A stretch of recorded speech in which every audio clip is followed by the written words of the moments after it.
누가복음 4장 38절로 44절 말씀.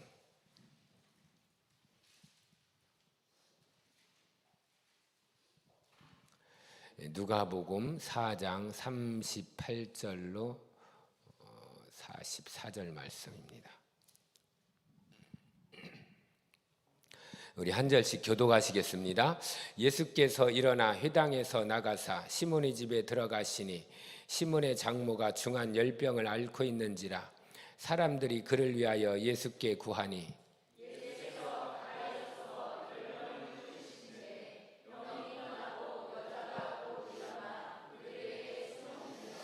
해질 무렵에 사람들이 온갖 병자들을 데리고 나오매 예수께서 일일이 그 위에 손을 얹으사 고치시니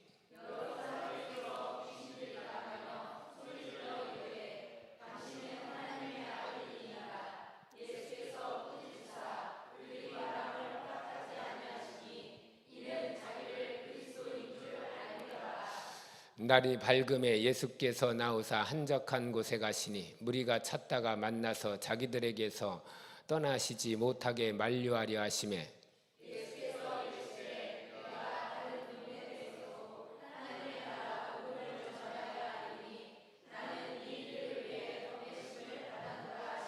다같이 갈릴리 여러 회당에서 전도하시더라.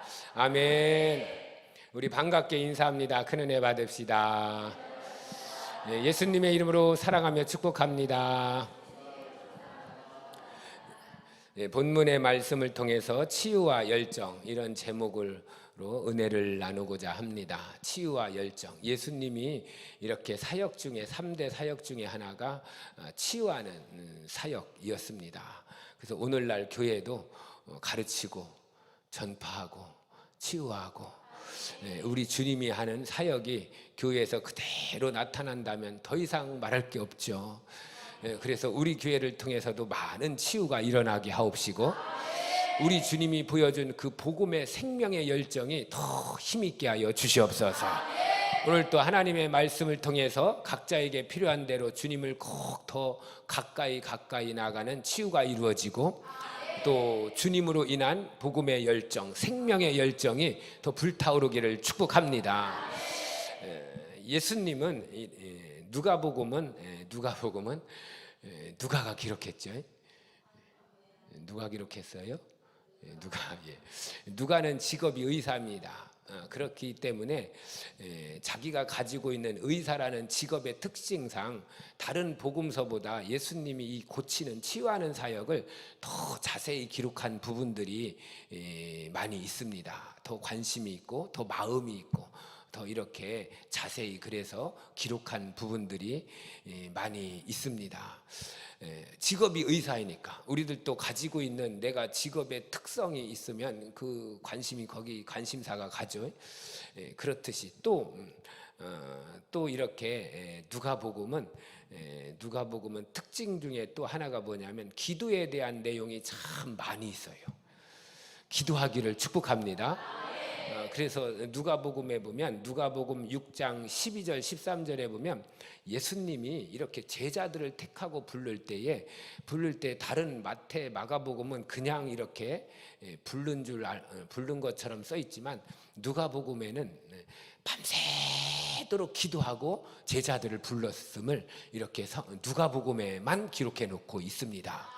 그러니까 하나님은 저와 여러분을 부를 때에도 그냥 부른 것이 아니라 하나님의 계획표 속에 하나님의 시간표 속에 하나님은 크게 그 기도를 통해서 우리 한 사람 한 사람을 부르시고 세워주시고 쓰시고 계심을 우리에게 다시 한번 누가복음을 통해서 불러주고 있습니다. 난 우연히 하나님 앞에 발견돼서 택함받아서 주님 앞에 나온 것이 아니라 하나님의 계획표 속에 설계도 속에 뜨거운 기도의 마음을 이 중심을 담아서 저와 여러분을 불러주었음을 다시 한번 기억하면서 힘내시길 바라고 담대하길 바라고 우리들 또 신앙생활이 더 대단해지기를 예수님의 이름으로 축복합니다. 특별히 이제 누가복음 18장에 보면 그 불의한 재판관 가부의 기도가 있죠. 다른 복음서에는 없어요. 근데 그 불의한 재판관에게 나가서 과부, 아무 힘없는, 부탁할 데도 없고 물질도 없고 어디 의지할 데도 없는데 그 과부가 이렇게 재판관인데 불의해요. 제 맘대로 하는 거예요. 뭐 주머니 좀 찔러주면 잘해주고, 자기가 가까우면 잘해주고, 아닌 사람은 그냥 홀대하고 멸시하고, 이런 재판관인데도 그가 막 밤낮 부르짖었더니 재판관이 그의 응답을, 소원을 들어주셨다. 하물며 하늘에 계신 우리 아버지께서는 얼마나 속히 들어주시겠느냐. 누가복음에만 있는 사건입니다. 누가복음. 그런데 거기서 끝나지 않고 그 내용 끝나면서 또 기도에 대한 내용이 나오는데, 바리새인과 세리의 기도가 나와요. 바리새인은 당시에 학자였어요. 학자. 그래서 사람들 앞에 많이 존경을 받고 인정을 받고, 그의 말 한마디면 많은 사람들이 고개를 숙였습니다. 그런데 세리는 공인된 사람은 아니지만 암묵적으로 공인된 죄인이었어요. 누가? 듣고 있구만요. 세리가 공인된 죄인은 아니었지만 암묵적으로, 암시적으로 모든 거의 많은 유대인들에게 아주 암묵적으로 공인된 죄인이었습니다. 죄인 하면 세리. 이렇게 들어갔는데, 그렇게 인식했는데도 불구하고 성경은 그 세리가 하나님 앞에 가슴을 치면서 나는 죄인으로서이다 한 그 기도를 하나님이 들어주셨다. 그래서 우리들은 누가 이렇게 저렇게 보던 하나님을 얻는 자가 복입니다. 오늘 또 하나님을 차지하는 자가 은혜 받은 자입니다. 하나님의 통치가 더 확장되게 하옵시고, 하나님이 인정해주는 내 신앙생활, 나의 삶이 되게 하옵소서. 이게 누가복음에만 나와 있는 기도의 내용입니다. 그러므로 저와 여러분들도 하나님 앞에 더 입을 열기를 바라며, 기도를 통해서 하나님과 가까워지고 하나님의 응답을 받고 하나님의 은혜의 주인공, 응답의 주인공이 꼭 되기를 예수님의 이름으로 축복합니다. 누가는 의사라고 그랬죠. 치유. 오늘 38절 시작. 예수께서 일어나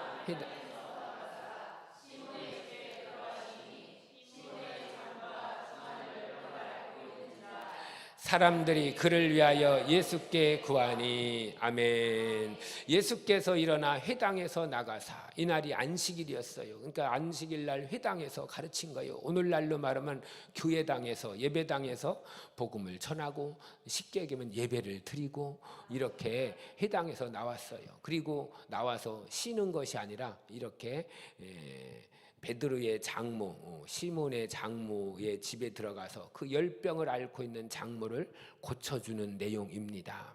거기 들어가시니 시몬의 장모가 중한 열병을 앓고 있는지라. 마태복음에도 이 내용이 나오는데, 여기에서도 열병을 앓고 있는데 누가만 뭐라고 했나? 중한 열병이 들었다고 그의 병의 상태를 더 자세히 기록해 줍니다. 그러니까 심하게 들었다는 거예요. 누가는 의사니까 그게 잘 보이겠죠. 그러니까 중한 열병. 그러니까 그만큼 누가는 그의 중한 열병 앞에 마음이 그만큼 갔다, 이런 뜻입니다. 그러면 성경은 하나님의 감동으로 된 것이니, 하나님의 마음이 그 여인의 열병 앞에 마음이 더 들어갔음을 보여줍니다. 오늘 또 하나님의 관심 받는 자가 참 복된 자입니다. 하나님의 마음에 있는 자, 하나님의 관심을 얻는 자, 하나님의 시선을 이끄는 자, 그런 복 있는 자 내가 되게 하옵시고, 우리 모두가 되게 하옵소서. 우리 장항성결교회가 되게 하옵소서. 그래서 중한 열병을 앓고 있는지라 사람들이 그를 위하여 예수께 구하니. 열병을 앓고 있는 자 앞에 예수님이 들어가서 그의 열병을 고쳐줬는데, 오늘 성경에 보니까 그 열병을 39절에 보면 꾸짖었다고 그랬어요. 예수께서 가까이 서서 열병을 꾸짖으신대. 저는 생각해 봅니다. 몸이 아파요. 요즘에 독감이 돈다며요. 병원에 갔어요. 의사가 진찰을 해보더니 햇바닥 내밀어 보세요. 가슴 열어보세요. 겉옷 벗어보세요. 그 가슴에 청진기 대고. 예이 독감아, 너 왜 걸렸어? 하고 독감을 막 꾸짖고 야단치면은 그 병원에 다음번에 안 갈까요? 가기 싫을까요?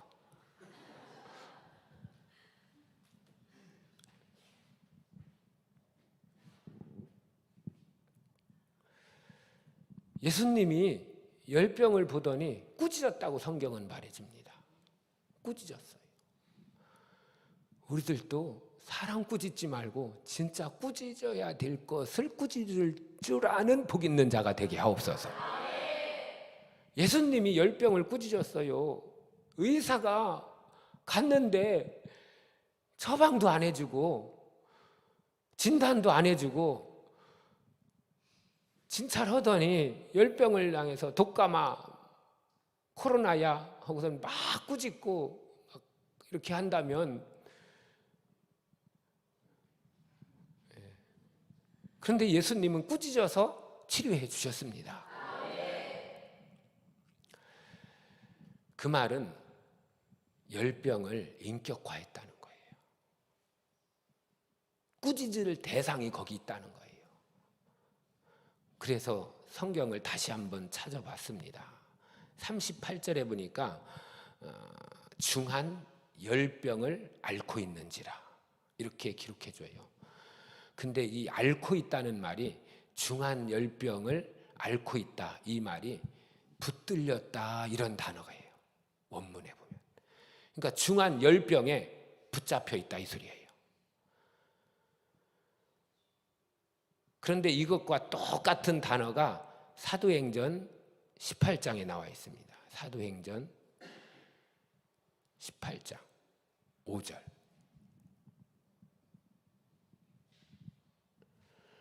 시작.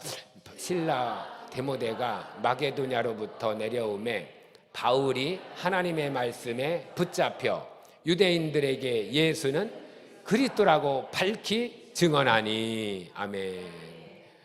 여기에 알타라는 단어와 똑같은 단어가 있어요. 어떤 걸까요? 붙잡혀예요.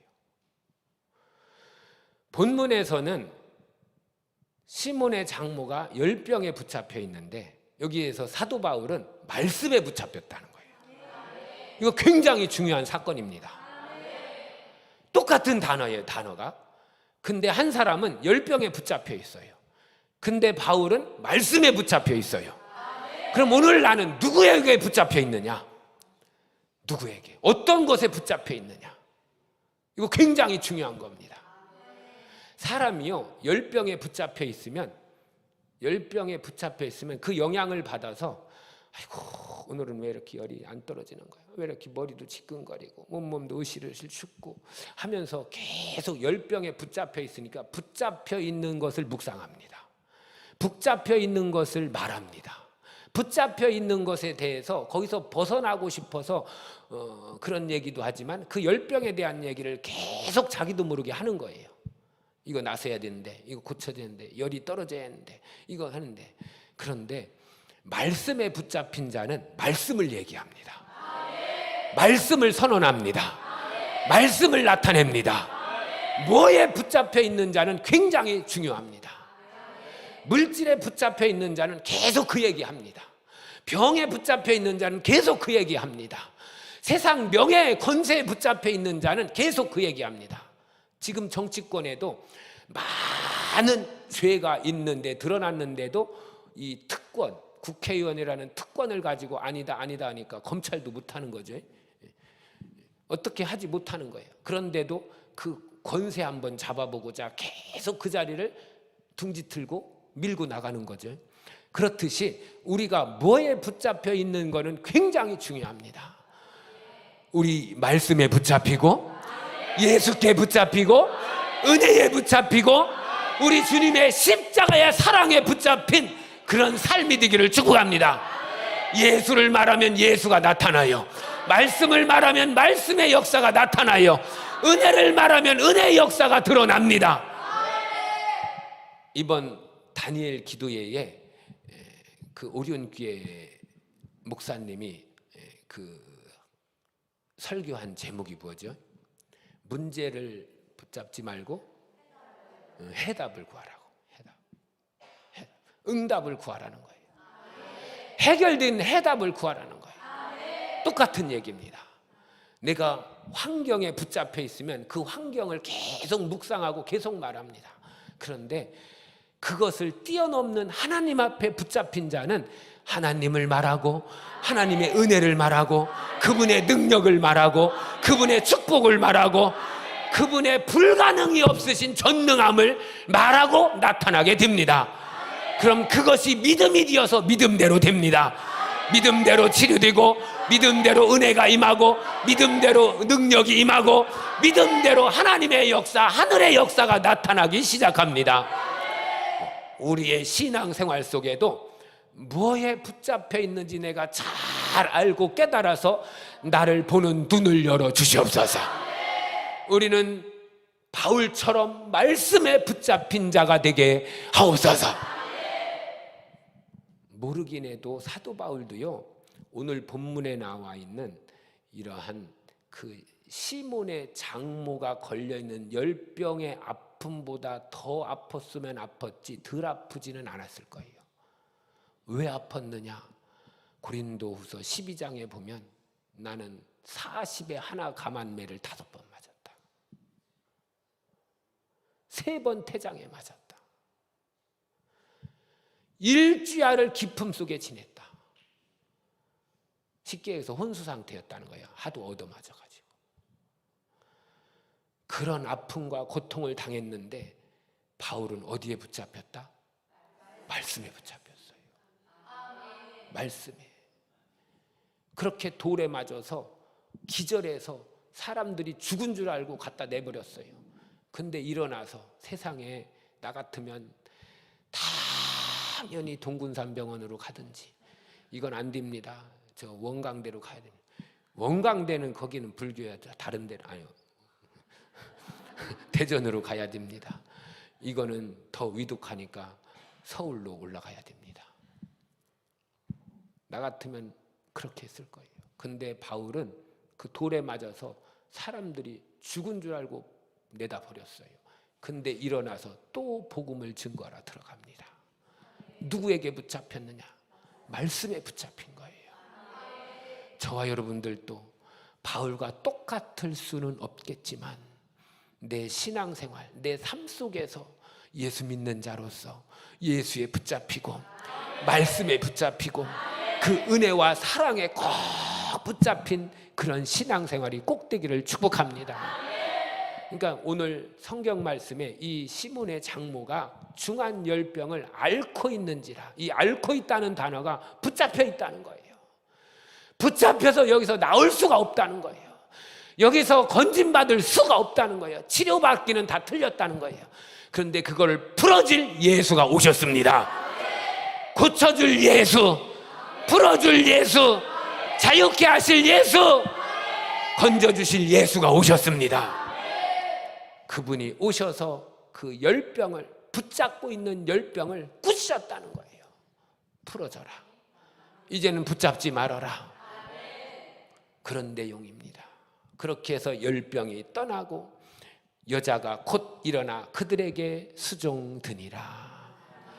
저와 여러분들도 내가 신앙생활 한다 하면서 어떤 것에 붙잡혀서 해야 될 기도 시간도 뺏기고 드려야 될 예배 시간도 뺏기고 하나님 앞에 감사하고 믿음으로 살아야 내 마음도 뺏겨서 신앙생활에 하나님의 은혜와 응답과 축복을 내가 놓쳐버린다면 얼마나 안타깝겠느냐.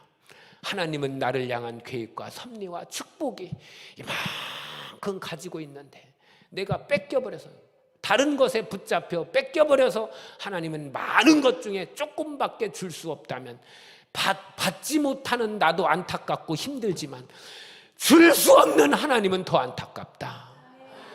오늘 자유케 하옵소서. 오늘 회복되게 하옵소서.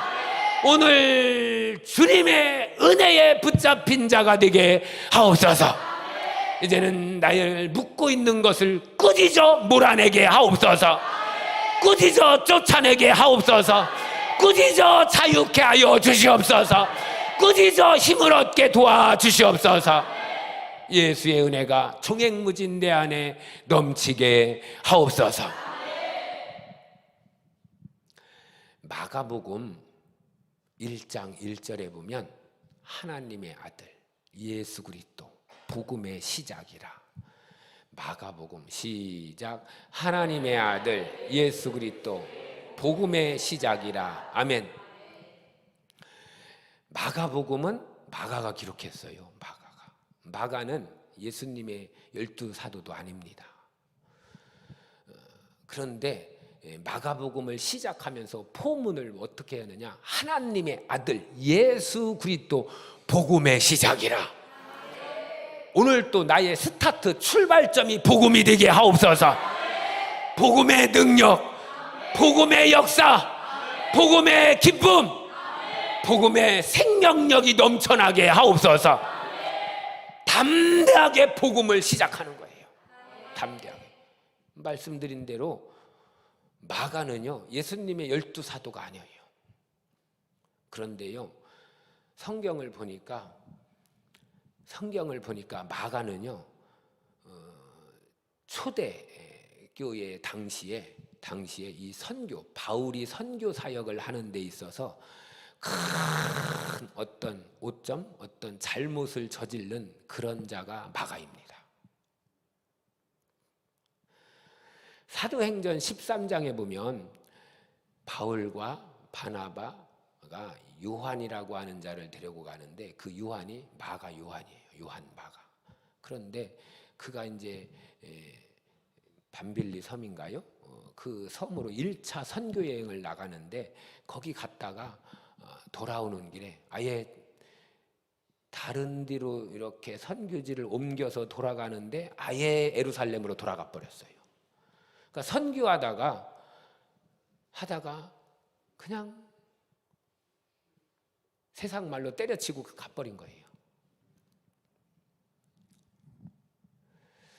그런데 그 사건 때문에 2차 선교 여행을 떠날 때 바울과 바나바가 크게 다툽니다. 크게 다퉈요. 바울은 안 된다. 바나바는 그래도 바울 목사님 다시 한번 기회를 줍시다.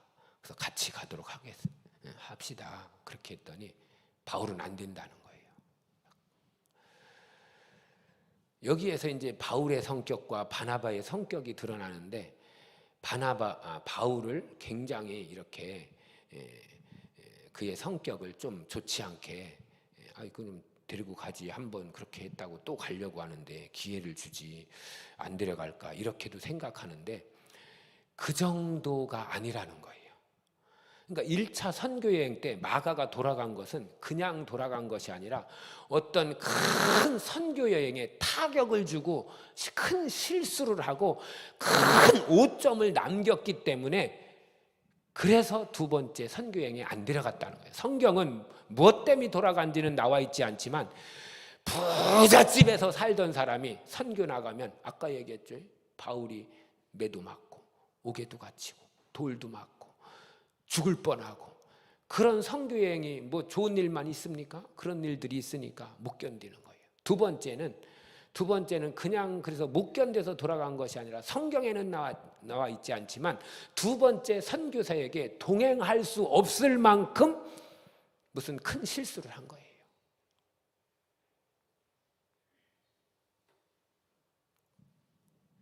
그런데 나중에는 바울의 선교사에게 큰 동역자가 됩니다. 그리고 베드로의 선교 사역에도 어마어마한 동역자가 됩니다. 그리고 결론적으로 마가복음이라는 하나님의 생명의 복음을 기록해서 지금도 우리들이 은혜 받고 있습니다. 이 말이 무슨 뜻이냐? 그의 선교 사역에 초기에 대실패를 했다는 거예요. 대실패를 했는데 그럼에도 불구하고 나중에는 회복됐다는 거예요. 새로워졌다는 거예요. 오히려 마가복음을 기록해서 당당하게 복음의 시작이라 하면서 복음의 능력을 이렇게 선포해주고 있습니다. 그것은 뭘 말해주느냐? 어마어마한 선교 초기에 대실패를 하고 오점을 남기고. 보세요, 그때 당시에 사도 바울은요 12사도들보다 더 유명했어요. 그냥 끄떡하면 맞아요. 12사도들보다 더 유명했어요. 사도 바울이 신약 성경을 13권, 14권이나 기록했습니다. 선교 사역의 거의 대부분은 사도 바울이 이룬 사역이에요. 성경에 어마어마한 영향력을 가졌어요. 대사도 중에 사도입니다.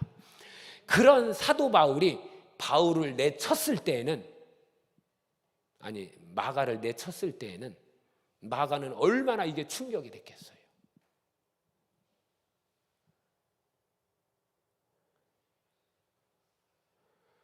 지금이야 선생님 앞에 대드는 시대지만은요, 저 때는요 선생님의 진짜 교무실로도 선생님이 오라고 하면요 떨기부터 시작했어요. 왜 오라구나, 뭐 때문에 오라나, 또 무슨 잘못했나. 안 그립구만요. 이때 당시 사도 바울은요 어마어마한 위치에 있었습니다. 그런데 그런 대사도 바울이 바울을 내친 거예요. 넌 함께 할 수 없어. 그러면 그것이 이 마가에게는 얼마나 큰 충격이 됐겠냐 이거예요. 내 인생은 끝났다. 내가 예수 믿고 나도 좀 복음을 전하고 싶어서 바울을 사도를 따라다녔는데 저분이 나를 이렇게 버렸으니, 헌신짝 버리듯이 잘라버렸으니 내 인생은 이제 끝났다. 내 선교는 끝났다. 그러면 그의 신앙생활이 재밌었을까요?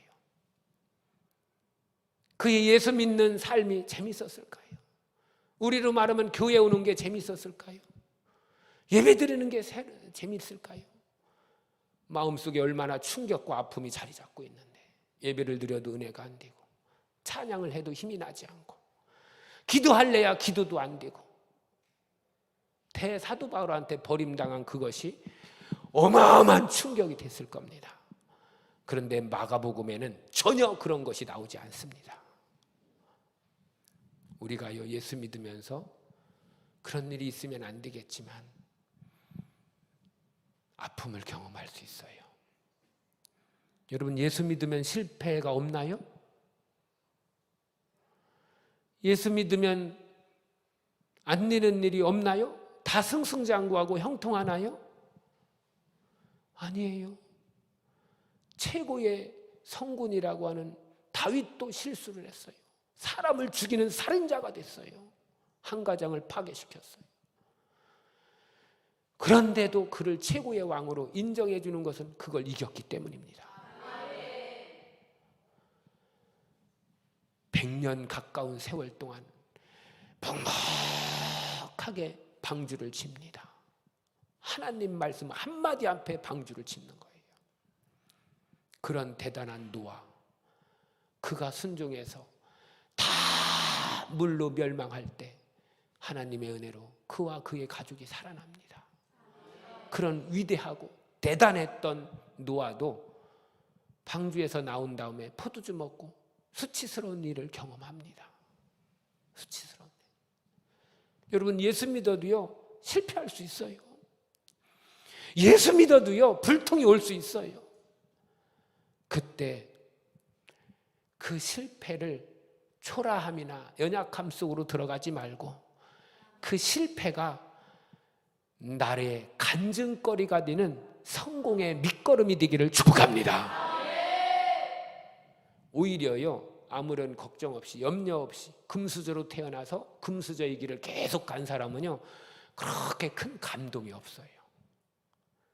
그런데요 오히려 예수 믿으면서 말할 수 없는 고난을 당하고 실패를 경험하고, 그런데도 그것이 승리의 응답의 발판이 되고 밑거름이 된 사람은 그것이 많은 자들에게 귀감이 되고 마음을 얻게 되고 오히려 더 담대한 신앙생활의 능력을 나타낼 수 있습니다.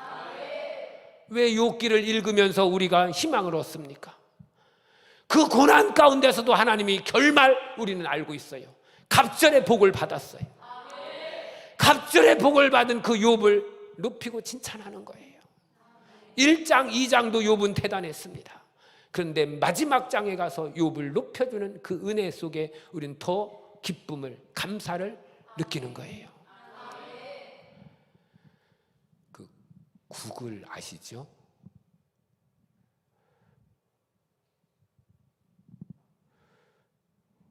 누가 그러대요. 9가지 글자를 2자로 줄이면 거기에 가면 그런 글들이 있대요. 실패를 인정하면 파티를 열어주고, 빨리 실패하면 상도 준다.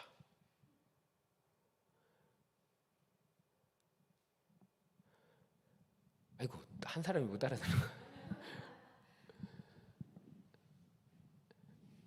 자기의 실패를 인정하면 파티를 열어준다는 거예요. 그리고 빨리 실패하면 왜 그렇게 못했어? 이게 아니라 오히려 상도 준다는 거예요. 뭘 뜻할까요? 실패를,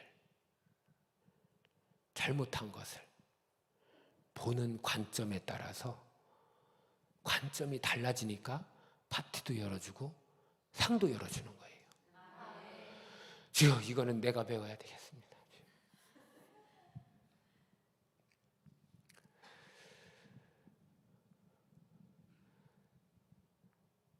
제가 지금 이게 오늘 이게 제 얼굴이 나오는 거 처음이죠? 저도 처음입니다. 저도 제 얼굴 처음 봤습니다. 태어나서 처음 봤나? 예, 처음 봤어요. 상당히 괜찮네요. 할렐루야. 자, 점심 2그릇 드시고.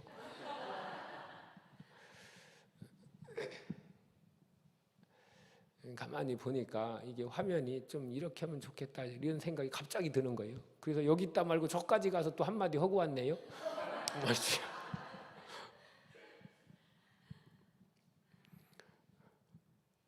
그런 때 하는 말 있죠. 그럼 네가 해. 실패를 보는 관점이 다른 거예요. 실수를 보는 관점이 다르니까요. 파티도 열어주고 상도 준다는 거예요. 우리 예수 믿으면서 실패를 두려워하지 않는 자 되길 바랍니다. 그것이 오히려 나의 신앙생활에 큰 디딤돌이 되고 밑거름이 될 때 더 인생을 담대하게 살 수 있습니다.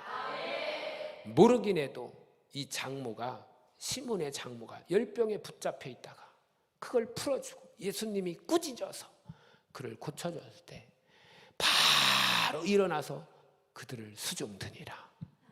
모르긴 해도 성경에는 나와 있지 않지만 이제는 예수님 나를 이렇게 고쳐줬어, 나를 이렇게 치료해 줬어. 세상에 의사가 고쳐주는 것 전혀 달라. 세상 열병을 꾸짖는데 난 그렇게 고치는 건 또 처음 봤어 하면서 2절 3절까지 막 침뱉어가며 자랑했을 것입니다. 우리도 이런 간증거리가 드러나길 바라며 이런 위대한 주님의 역사가 나를 통해서 더 펼쳐지게 하옵소서. 오늘 제목이 치유와 열정입니다. 우리들도 우리의 신앙생활 속에 진짜 우울이 있고 아픔이 있고 그래서 좌절로 가려고 한다면 그것이 바뀌어서 실패를 보는 관점이 열정이 되길 바라며 담대함이 되길 바라며 믿음이 되길 바라며 예수의 은혜를 얻는 우리 모두가 되게 하옵소서. 믿음의 열정을 회복하옵소서. 신앙생활의 열정을 회복하옵소서.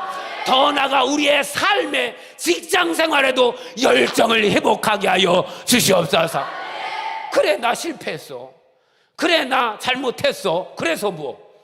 여전히 하나님은 살아계시고, 여전히 나는 주님의 사람이고, 여전히 나는 하나님의 아들이다.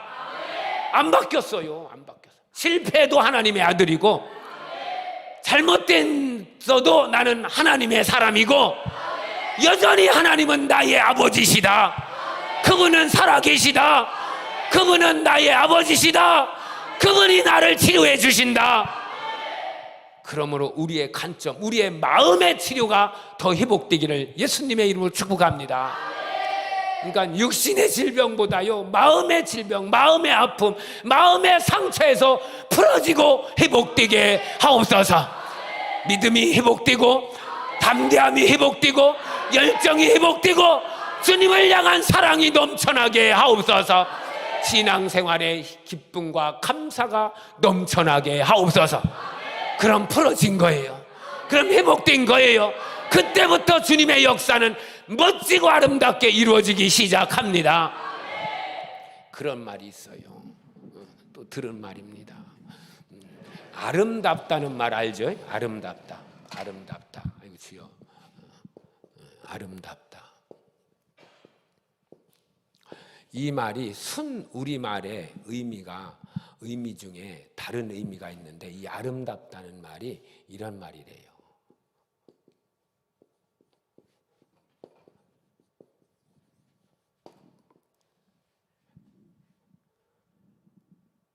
아름답다는 말이 이런 의미도 있다는 거예요.